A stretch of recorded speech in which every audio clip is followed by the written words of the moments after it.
सिकड़ बांध के चैन बांध के बिहार के एगो लड़का प्यार में पगला गया। जब बिहार का लड़का भी गया, जहानाबाद का लड़का पगला जाएगा तो रांची तक तो इसका रिजल्ट जाना ही पड़ेगा, है कि नहीं? सही बात भैया रहे जाना सब अपना भाई है। अरे गिरने दो।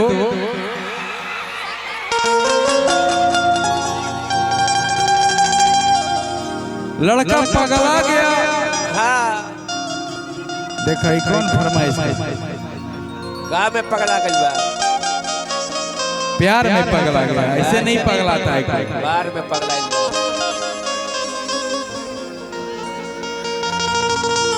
कि पागल बना के हमरा,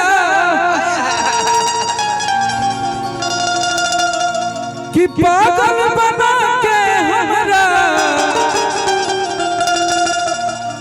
घूमो ही पटना में, एक बेर मिल ली है,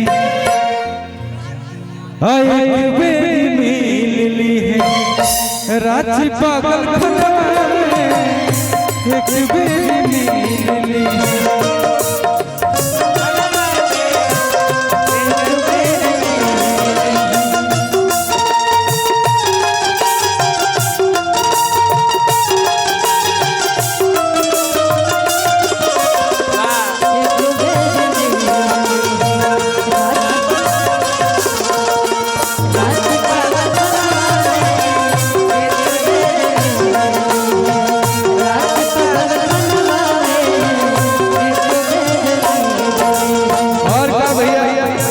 लड़का कहता कि दिल का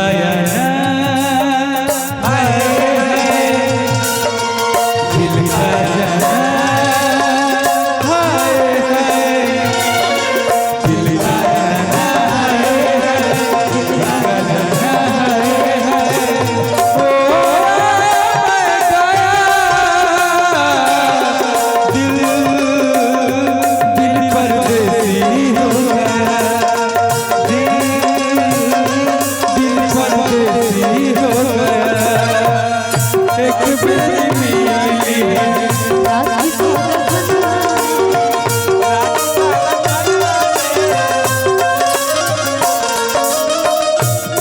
जब किसी को प्यार होता है,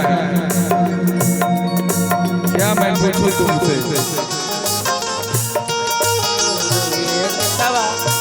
लड़का कहता कि तोरा खातिर हम गाना कहनी, पूरा प्यार मोहब्बत घर परिवार दोस्त यार सबको छोड़ दिए,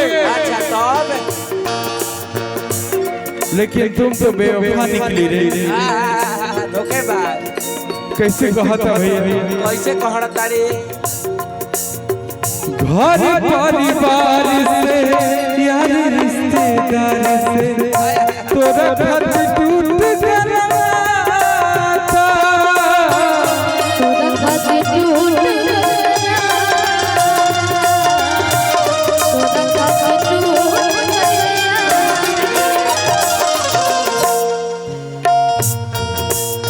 लेकिन लड़का फिर भी मोहब्बत उतना ही करता है, कहता है सच्चा प्यार जो के हार जाए,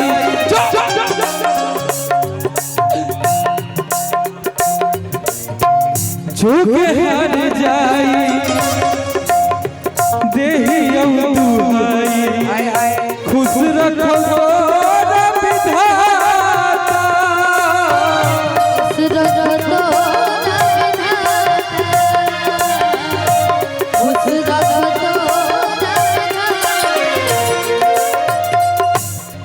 कहता लड़का कि देखो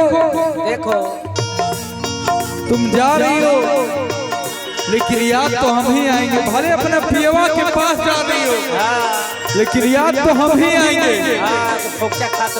कैसे कहते कि याद तो हम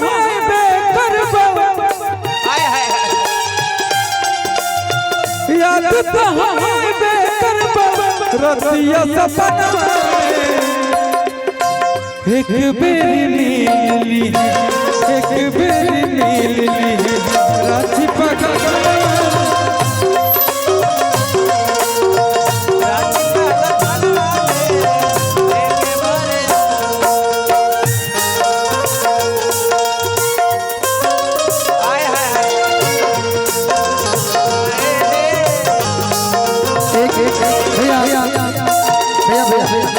एक मेरा फरमाइश है, मैं चाहता हूँ गाने से। भैया भैया